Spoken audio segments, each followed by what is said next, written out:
first on this disinformation campaign, can you talk a little bit more about why unveiling this now? And secondly, is this just, do you see this as just the tip of the sword? Is there more out there? And the why now question is basically, I think, in some ways, a lot of Americans would say about Russian disinformation, not surprising. And may, in some ways, question why is the administration doing this so close to the election? And I may be answering my own question a little bit here, but if you could just talk to the timing. And then secondly, has there been any more meetings with senior officials and Israelis today regarding the ceasefire or the situation on the Israel-Lebanon border?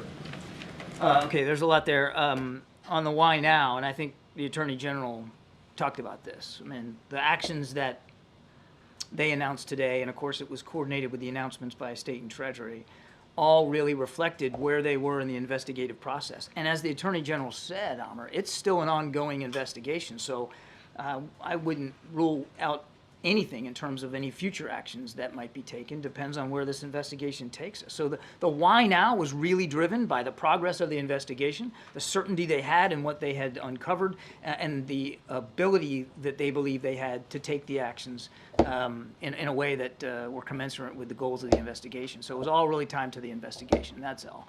And you asked for tip of the spear.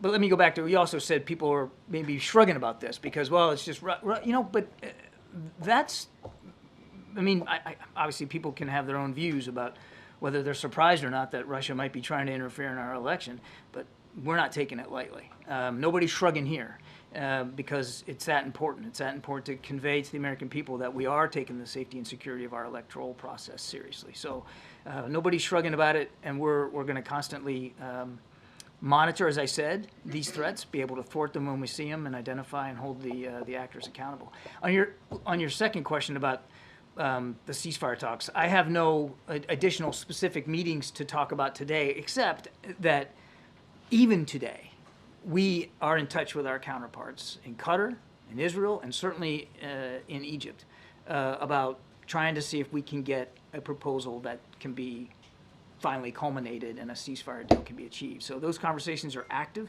even today.